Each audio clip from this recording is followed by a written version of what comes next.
grave. Under neon lights we take a stand. Knights and wizards across the land.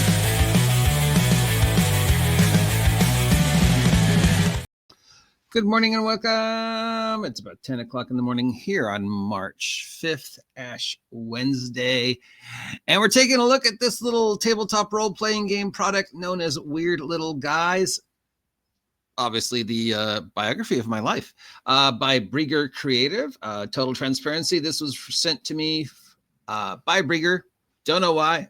To playtest and take a look at. So, yes, I did not pay for this, but apparently I have been accused of not supporting independent game designers, even though that's all I do 90% of the time on my channel. So here I am not supporting an independent game designer. So what is Weird Little Guys? This is the playtest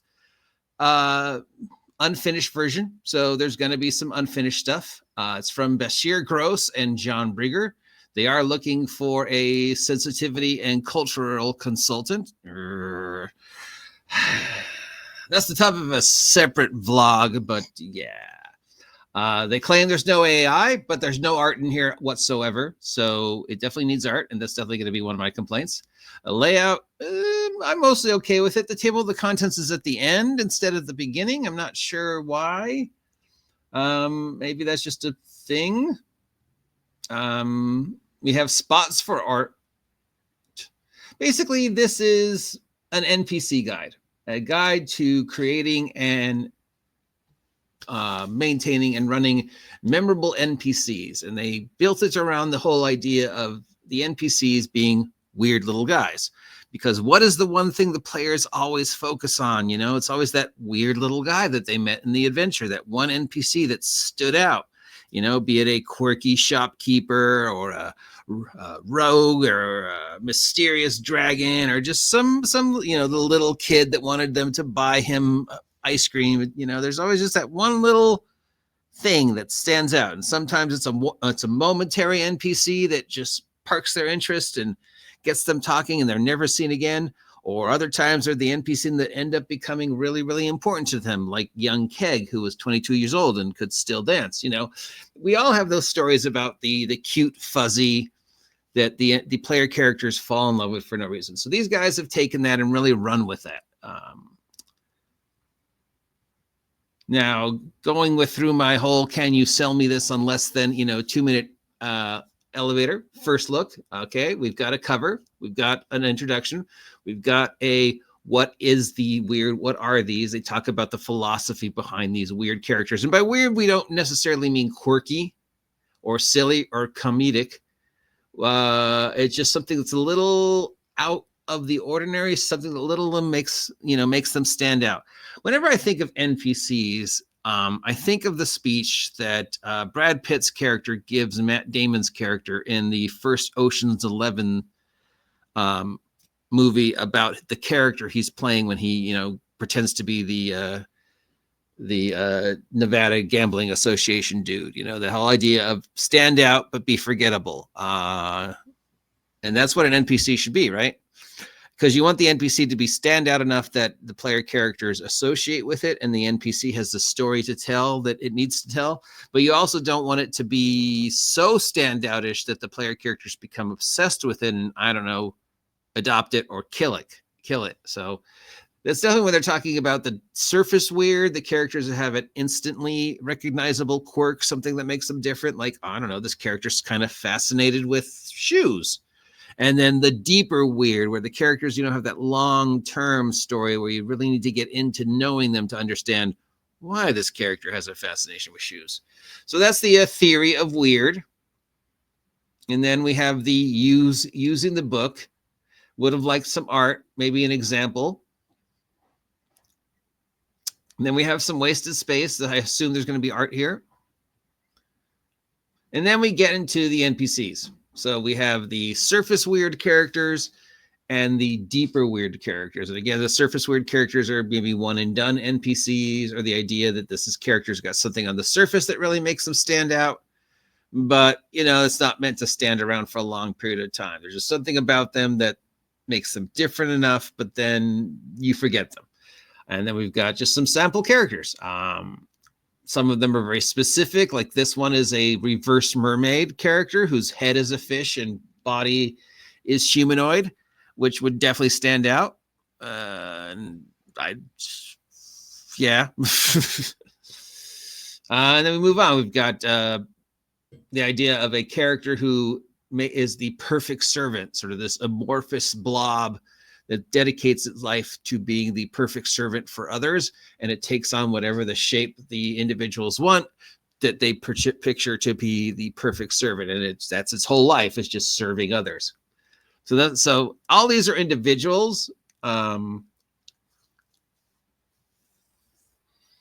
Here's the idea of somebody, sort of a Frankenstein pitch, stuff like that again. So these are all individuals. They're not like just NPC quirky ideas. Normally you'd get like a book with just a tables of random NPCs, but this one went more into let's make these individuals, but you could of course reuse them time and time again. And it just goes on and on and on, how to introduce them, what they are, how they can influence the world. Let's just find one. Indaria the Waywalker, an unassuming man of middle years with long, unkempt yellow-brown hair, smile lines, and wind-blown features. He wears layered traveler's clothes in brown and green, uses a walking stick, which is worn smooth at its base. He paces inside a walking labyrinth, unable to find his way out. He, they. Yeah, so they use he a lot, which is probably going to get them in trouble. So you find an Endria in a forest grove stuck in a hedge maze some 10 meters wide. They will not address visitors or viewers until hailed or until someone enters the labyrinth with them, as they are consumed by the frustration of being not able to get out of the labyrinth. When hailed or joined in the labyrinth, he explains his predicament. I'm stuck in this labyrinth and I can't get out. But I do have a lot of skill as a guide. I just can't get out of this labyrinth. You could help him get out,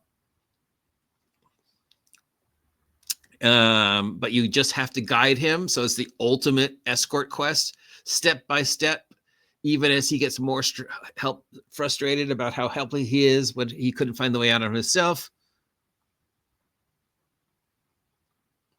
And then once you get him out, of course, he becomes extremely grateful and offer to lead them wherever he wants. But he is the, and then we have why this happened to him, that apparently he was cursed by the god of secrets. But as long as he's in the labyrinth, he doesn't age, he doesn't thirst or hunger. He's merely stuck and capable of finding the correct path out of the labyrinth.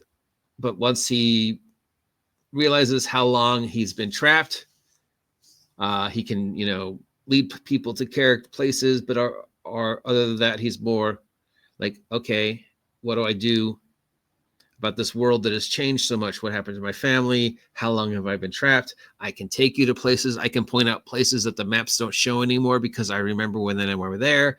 But then, of course, there's also the fact that once he leaves the labyrinth and you break the curse, he starts aging again, and he starts having to deal with everyday things like time and food and clothing and supplies. But you have this guy who's got this ability to lead you anywhere, remembers places that aren't on the maps anymore, but has been cursed to be trapped in this endless labyrinth, and you've helped him, and your reward is having him help you get anywhere you need to go for as long as you need him. But meanwhile, he's also dealing with a world that has passed him by, possibly for hundreds of years. And what's to stop the curse from hitting him again? Maybe you guys go into a dungeon and that instigates the curse yet again, where suddenly he gets lost. And even if it's like just something as obvious as, dude, the labyrinth was 5 feet high, you could have stepped over it at any time, but because of the curse, he can't. Dude, we're in the dungeon, it's 5 rooms. And he's like, I'm lost. The door's literally there. I'm lost. So that's just one example, and one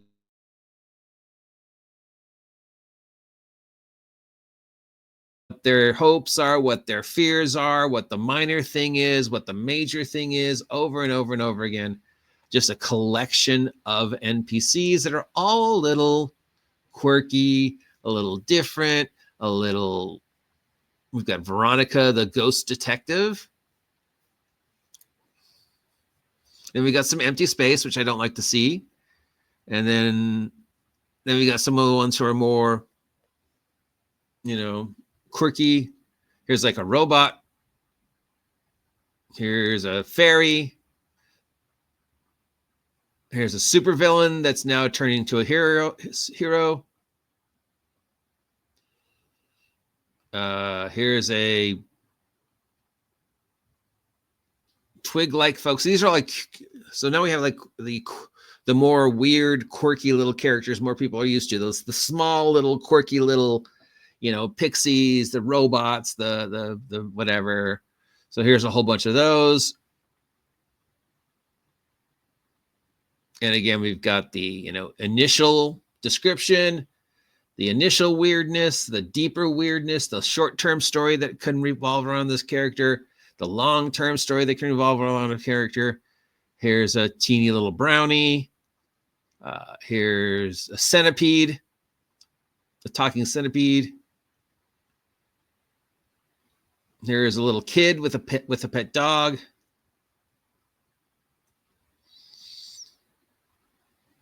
There's another fairy. So just fairies, pixies, stuff like that. And just that's the entire book. Can't wait to see the art. I'd like to see some rules for making up your own. There's a space rat. Here's a rock. The rock, have a talking rock that talks like the rock. If you smell, oh, I am a rock. And then some more.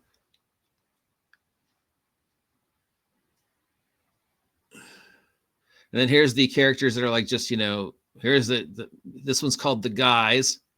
So these are the guys who are just like, very specific for one rule. Like when you need somebody to be an engineer, here's the engineer. So just, again, it's just different takes on NPCs, how to present them, the stories they can tell, and just example, NPC after NPC after NPC. You could use them once, you can use them 100 times, you can reskin them and have them show up. It gives you ideas of how to see the players are going to react with the NPCs. Is this something they're fascinated with, or is it something they don't care about, or is it something about this NPC that makes them want to kill it? Which is, of course, unless that's the whole point of the NPC, you kind of want to avoid the murder hoping. Why did you kill the guy who was trying to sell you a horse? Well, he was annoying. He was doing his job. He was trying to sell you a horse. You could have just walked away. And I decided to kill him instead. And that's why you're in jail. Yeah, so just more of the same, And then let's just go down to the table of contents.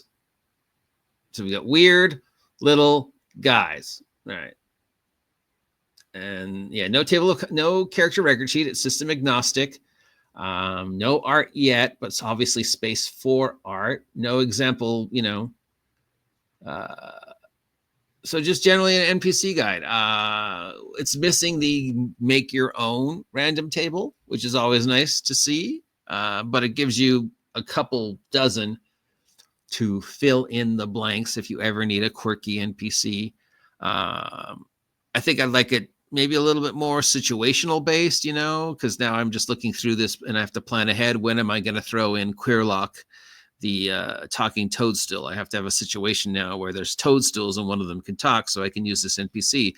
So maybe like a list, like, in town, in the dungeon, in the wilderness, right? It just, I don't know, specifically like, and maybe a random table or two to help, facilitate placing the NPCs. But generally, depending upon how much they're going to charge for it, it's a very clever way to take NPC interactions and move them on to the next step of, what is it this NPC wants? What is this NPC fears? What's the one thing about this NPC that makes it stand out?